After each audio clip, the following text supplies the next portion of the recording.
Hey, how's it going, everybody? What's up? Welcome back to another Escape from Tarkov video during Escape from Tarkov React season because there's nothing else to make videos on. So today we are going to be checking out Pestily'S videos, or Pestily'S video rather, on my suggestions on how to make Tarkov better. So let's see if there is anything in here we agree with, disagree with. So let's have a peek and see what Pest has to say. Hi guys, this is Pestily and welcome to another Escape from Tarkov video. Today I'm talking about a list of suggestions that I sent off to Battlestate Games a few weeks back, and most of them actually came in. Oh, so he's actually sent it to BSG. Jesus, I don't know if these days I'd be admitting that. Right, so I thought I'd discuss what I suggested, and then, I don't know, you might be able to give me some more suggestions that I can put forward. All right, starting off, this one actually happened really fast after I submitted the list. It was to allow lab keycards to be back on the flee and to buff loot in the labs slightly. The reasoning behind this one was to let people farm labs that wanted to farm labs again. There's a lot of like labs main people out there that just love the PvP of labs. Mostly back in the day, a lot of the cheaters used to just farm labs 24/7. So it kind of moved some of the cheaters away from other maps. I will say, I do like that lab keycards are back on the flea market again. I personally don't play labs. Just don't really like the map that much anymore. And I don't think the loot is worth going in there as far as the risk reward is concerned. I think it's better that it's easier for people to access it so that people who do like playing labs are actually going to run into more populated lab raids, because there's only one map at the moment that is more dead than labs, and that is Interchange. But I think it's a good thing. I still think that the loot on labs needs to be buffed. I think all the card room loot needs to be buffed. And I also still think that there should be variants of all of the colored keycards called damaged keycards that are only anywhere from like 1 to 5 uses if you get lucky, that get dropped pretty commonly from scab bosses as more of an incentive for more people to go there, because for 99.9% of the player base, actually getting your hands on a colored labs keycard, let alone a full set, is impossible. So I would love to see something like that happen. And just left them on labs. So for me, I thought that was a good thing, and BSG obviously agreed because they added labs keycards literally like an hour after I submitted the list to them. They started off being actually cheaper than the actual therapist cost, but now they've gone up to about 200k. So a little bit more expensive than therapists, but you can actually farm labs now. So for people, well, that means that there's actually like a demand for them then, which is nice. Which makes sense. It's a good thing people are at least playing it. PvPing all day 24/7, they can. The second one was to buff the loot in locked rooms. In particular, the marked room, ultra medical, Kiba, and some of the old school rooms like East 310 on Shoreline. I've been saying this for years, I feel like.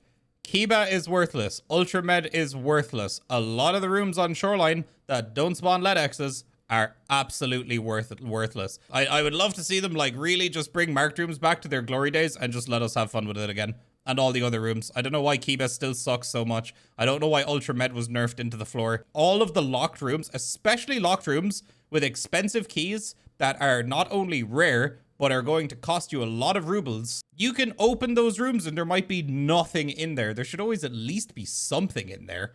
To make those rooms more exciting again. Now, if you haven't noticed, if you go to buy a marked key on the flea market for either reserve or customs, I'm not sure about the actual other maps, like the one on Lighthouse, which pretty much is impossible to get to now, or the one on Streets. Marked room or the one on reserve have all been buffed. People have been going crazy getting the reserve loots, key tools and all that kind of stuff. So there's obviously been an increase in loot in those rooms, and I think people were excited about it. So that's always good. Now, number 3, this was more of a community suggestion, but I put it up to Nikita and BSG to at least get their thoughts on it. Pretty much it was a hard no, which was to open the flee to all items. Make found in raid only required for tasks. Now, a lot of people out there are preaching that they should remove the found in raid. Then that way, when you kill someone, you could take their loot and chuck it up on the flea market and kind of get rid of all that whole found in raid is needed to put something up on the flea. I'm a little bit all over the shop with my thoughts on it. I don't entirely agree with it. There are a lot of people that want it that way. Nikita, I'm going to be selfish here, and I'm going to say the biggest thing that I miss about when you could post anything on the flea market on like random days, if I couldn't figure out like, oh, what do I want to use an EFT today? I don't know. And then somebody in chat would say, post a painkiller on the flea market for an M4. It wasn't always like, you know, like meta stuff, but it was like cool and unique bills that you could get. Then sometimes it was like meme guns and meme kits and stuff like that. We used to do that like all the time. And it was really, really fun. And then, you know, after the whole found and raid thing came in, like that all sort of went away. You can still kind of do it with viewer kits, but it's not really the same. I would much rather be able to like take somebody's gun out of a raid, strip the essential parts off it that I personally don't really use, and then list them on the flea market for other people who actually like using those attachments, rather than just like vendoring it to mechanic for an item that I'm not going to use for like 30k. It feels bad because the way the system is at the moment de-incentivizes PvP. It's weird because PvP should be the most rewarding thing that you do in Tarkov. And that's like my biggest issue with the whole thing. I don't know if this is like his official stance, but pretty much just said that's a no. He likes the what method that it is. Now, there's a lot of people making videos saying this is the thing that's going to save Tarkov and fix Tarkov and how to make it not broken. Personally, I think at the end of the day, you can voice your opinion, but if you don't agree with it, that's okay. You have to respect it. If BSG want to make their game a certain way, that is how it's going to be. So if you're going to make 40 videos or complain for the rest of eternity that you can't sell stuff on the flea market that's not found in raid, well, I think you just got to either get used to it or move on and play something else, because it's just how it's going to be. I don't really agree with what he said there. I mean, like, Tarkov has been a game for a very long time now where, like, one of the core things within the community is, like, we make suggestions. We theory craft ideas that could help further the game. You know, I don't think there's anything wrong with making content like that. The argument a lot of people have is the fact that they think that PvP would be better if you could loot all their stuff, and it'd be more rewarding if you could sell up on the flea market. There are other methods to increasing the beneficial of PvP, and I actually suggested one of those fixes right here. I'll get to it though in a minute. This is a personal thing from me, and I knew Nikita was going to say no, but I thought I'd give it a crack. I said completely remove Oculus audio. It's literally unplayable, and for the main reason I've been having a reduced amount of playing for this wipe, and the main reason is we can't understand where people are inside buildings at all.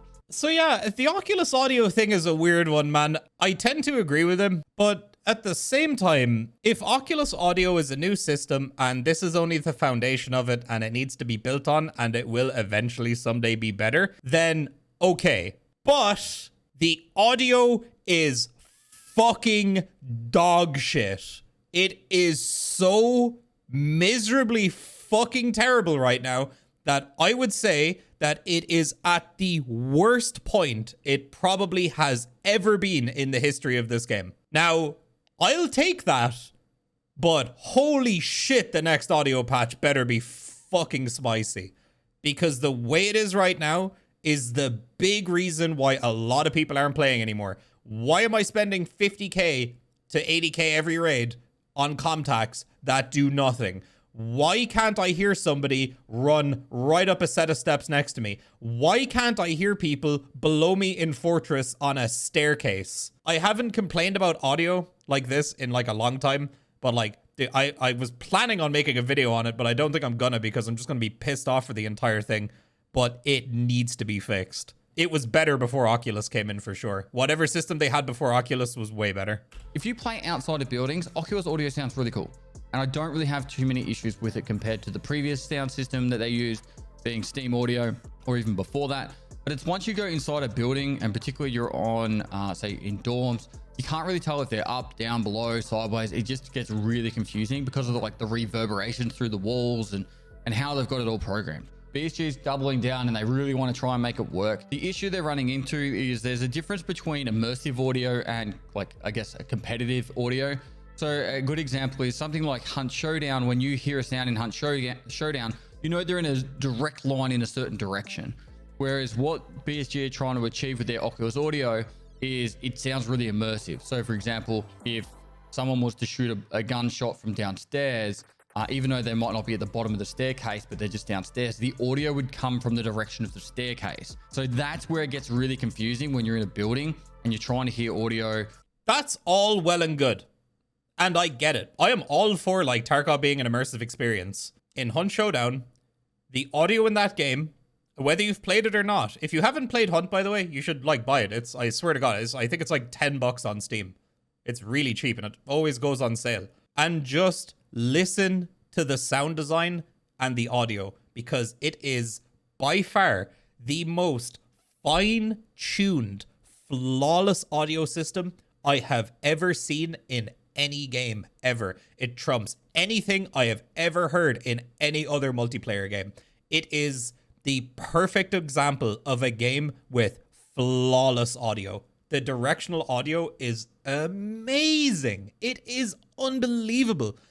But in Tarkov, with this whole Oculus audio thing, with what they're trying to achieve, what I want to see them do is, if there is even some possibility that they could switch that entire system out for something that would be more akin to, as Pest said, like a competitive game, just to have good audio while we wait for them to perfect Oculus and then they drop it when it is on par. That would be the best solution right now for the game, and the quality of life would increase tenfold, and the game would be so much more enjoyable to play. Yes, it would lose some immersion, bummer, but at least the audio system would function and people would be infinitely less frustrated playing this game. And go, oh, they're over there, but it's like really confusing. So we just have to wait and see. Hopefully they make it better, and it is what it is. Now, number 5. Now, a lot of people won't really agree with this one, but it is actually going to be needed long term if the game is going to survive for longer wipes, or if they keep adding more maps. And that is, they need to reduce the time selection down to 1 time per map. This would obviously have to be staggered so people didn't lose their mind. But, and you could always go a daytime map. But for example, if you wanted to go customs, it might be at 7 a.m. Interchange might be at 1 p.m. Shoreline might be at 4 p.m. And it staggers through like that. I've been saying this for years. Not only will you get more populated raids, but also if you have a quest that you have to go do on customs and it happens to be 2 a.m., well, you'll actually have to use night visions, which I almost feel like 99% of Tarkov players never run NVGs ever. Anytime I do nighttime raids, they're either completely dead or there is one squad in there that's really geared, like a 3 to a 5 man, all running GP NVGs and metagear. But nighttime raids in Tarkov are mostly dead, and it is some of the most fun content in the game. You can do nighttime raids with the cheapest set of NVGs in the game, and you will still have a good time. But people don't want to do them for some reason. My other suggestion for this was either left side is always daytime, right side is always nighttime. My reasoning for this is because if you are somebody who likes doing nighttime raids, you can maybe fit 2 nighttime raids in before it goes back to 5 a.m., where the raids are basically bright and it's daytime again. And then you have to wait until it gets to 10 or 11 p.m. So it's actually dark again, so you can run NVGs. You have a window between like 11 and like 4 a.m. to do nighttime raids in Tarkov. I am all for this. I either want to see just 1 time slot where we actually get more active raids and we get less dead raids. It would just make it more fun because there would be more opportunity to fight people and the raids would be more populated. And it would force people to like try a playstyle that they've never done before, which is playing at nighttime. Completely changes the game. Nighttime raids have a completely different flow to daytime raids. It's so much fun. And then obviously the time would keep rotating around. And the reason for that is, as they add more maps, if the player base doesn't grow enough, then the maps are going to be quieter and quieter because there's more players spread out over more maps. Currently having 2 time selections per map means that right now, I think, well, there's 9 maps. So there's 17 different selections because you can only pick 1 for labs. And so you've got all the players spread out over 17 different selections. Now, when you queue up, you've got like a 2-minute window to join all the other people queuing for that map on that server at that time. So it actually does make it so if you're from a region outside of, say, pretty much Europe, or for like if you're outside of Europe or in North America, it's going to make it really difficult for you to really have really full raids. And this is one of the things that will fix it, or will help a lot. Now, BSG didn't actually give a response on that, but it's something I've actually been preaching for a long time, because as the game obviously has been growing in popularity and in more maps, it has kind of stabled out all right, but it will get worse and worse if they add more maps. And also, if they reduce the queue times down to, say, less than a minute, it's going to be even harder and harder to get full raids. Less than a minute queue times. Holy shit, that is copium right there. God, 1 minute queue times, man, would be so nice. Think of how much faster I could lose gear. Holy shit. Queue times down to, say, that would be less incredible. Than a minute, it's going to be even harder and harder to get full raids, particularly outside of peak hours for your region. Now, the next suggestion I had was to increase the ping limit. And the reason for this is allow people to play with their friends. I am totally against this. Ping limit's already increased too much, and it has noticeably increased the desync across the game. I'm sorry, I'm going to be firm on this. I sympathize with people who want to play with their friends in different regions, But dude, the desync has been so bad ever since they increased the ping limit. I think the ping limit needs to be reduced, not increased. Until they get to a point where they can figure it out and have it better than the current system in place, they need to reduce the ping limit, I think. The East Coast of North America can play with their friends in Europe, vice versa. People in Australia can play with their friends on West Coast and NA. If you play Escape from Tarkov in South Africa or in Africa, if you don't play it for the first month of the wipe, there is literally no one on that server. I know people that play on those servers and they go raids and raids and raids without seeing anyone, even in peak hours. And their only survival was to play on the London server. Now, after they condensed the regions to cluster the servers together, it made it unplayable for people in South Africa. And there's also people in South America running into the same issue. So this also helps them, so they might be able to get the closest region to them, so they can actually play the game with people on their servers and not playing just a completely dead game. Now, this next suggestion was to increase the dog tag value to 1,000 rubles per player. But this would also require that you need to code into the game, or BSG would need to code into the game that they can't pick up dog tags of people that you queue up with, or they'd have to have a 0 value. And the reason for that is so then when you kill players that are like level 50, you're actually getting a lot of value out of that. If you kill 3 or 4 players in a raid, you know, if you got a sick case or a dog tag case on you. Oh, sorry. He means that like dog tags are worth 1,000 rubles per level of the. Oh, okay, yeah. Well, yeah, I agree with this. I think dog tags should be worth a lot more than they are now. It would also help with the whole making PvP like more worthwhile as well. You can actually make a lot of value from that. I think that's where you're going to get better value from PvP. Instead of making it all, you have to be able to sell all their items. There's other methods out there to make PvP more valuable, and they could move around with that. 1,000 rubles per level. It could be even up to 1,500, but they do need to put in that coding to stop it so you can just queue with your mates, kill your mates, and farm their dog tags. Because that was the reason why dog tags got heavily nerfed a few years back. They used to actually be around 1,000 rubles, might even have been a little bit more. And then some people were making YouTube videos like how to get rich in Tarkov. And you'd literally queue up with 4 mates and just farm their dog tag over and yeah, that is unbelievably fucking cringe that people were doing that. And I think it's kind of a cool idea that if you kill 3 people with a squad, you know, the 4th person's not picking up all the dog tags before you can even get over there to loot it. So you'd actually be able to get those dog tags. The next suggestion is... One quick thing as well to throw in here. Des and I were talking about this the other day. I would like to see BSG just like remove insurance for like bigger groups. I don't think that like playing in a 5-man, I don't think everybody should be able to insure their gear.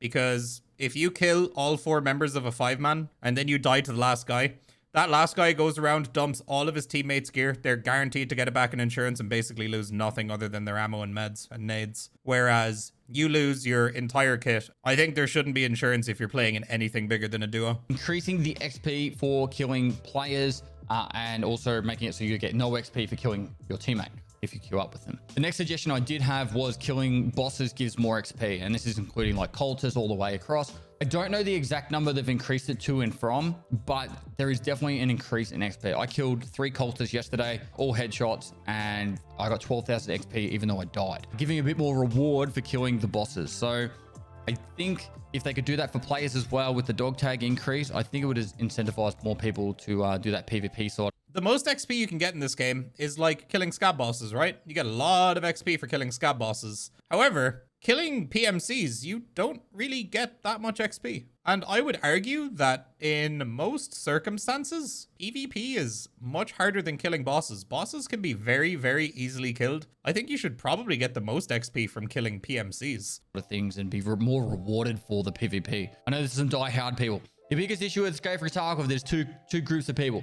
Half the group of people think it's a survival game. The other half think it's a PvP, you know, like Call of Duty game. And that's where a lot of butting heads happen. So trying to appease both sides. Number 10 suggestion I had was to actually bring back events. And we saw Tarkov in the current state that it's in, I don't think it's a survival game. Tarkov, what it is right now, is just Call of Duty with extra steps. Yeah, it's like a more complex DMZ mode. Yeah, you're not wrong. Man, I really wouldn't call Tarkov a survival game. Like, yeah, it has like the mechanics of a survival game, but like it's nothing like DayZ or like another game like that where like you actively have to think about my food, my hydration, you know, am I getting a disease? Am I getting this? Am I getting that? Maybe someday Tarkov will be more of a survival game, but it's definitely more of a PvPvE game with like very light like survival mechanics. Our first event last week. After I brought it up to Nikita, said, yep, they're going to plan some. And literally, we already had our first one last weekend. Now, some people, you know, weren't very happy with the event because it happened too quickly.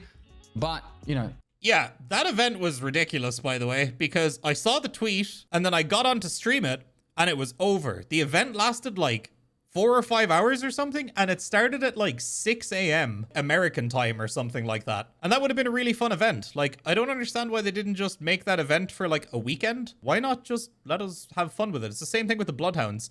So they changed the quest to where you don't have to survive and kill 30 of them. You just have to kill 30 of them all together. But then they absolutely nuked the spawn rate of Bloodhounds to like sub 30%. I don't know. They should have just left it at like 100% because it was fun. The PvP was really good. The loot was pretty good. And it was a good time. A lot of people were really enjoying it. But then they just absolutely nerfed the event into the floor. Now it is just infinitely less fun than it was before, which is a bit of a bummer. They got more planned. So just be patient. More events will come. And it just keeps the game fresh for more people. And last but not least, this was only a small adjustment, but I thought it would actually save some people some life, is back in the day, queue times when you were deploying was only 5 seconds. And then when there was a lot of issues with late spawns, they actually increased the timer to 20 seconds to help give more people opportunity to load into the raid without it being a late spawn. Now, they fixed late spawns. The only time you really get a late spawn now, if you get stuck on synchronizing with players. But if you actually just queue up and, you know, the lobbies will always spawn together at the start, and they reduced it down from 20 seconds down to 10 seconds. So just save 10 seconds of your life every single loading. So anyway, these were the suggestions I put forward. About half of them have already came into the game, and hopefully you guys have enjoyed them. One other suggestion I would like to make, guys, for the love of Christ, can we please pin containers in our stash so when we hit auto sort, they don't move? Please. Yeah, I mean, again, I pretty much agree with everything he said there. I'm not saying this to be like fucking rude or whatever, but like, there's nothing like in this video that hasn't really been suggested before. But again, I think it's important that we keep bringing these things up and keep saying, we want this, we want this, we want this, we want this. And then eventually BSG will take notice. So lads, that's it for me. Thank you very much for watching. Hopefully you guys enjoyed. If you did, leave a like, comment, subscribe, all that lovely stuff. And I will see you guys on the next video. Peace out, my dudes.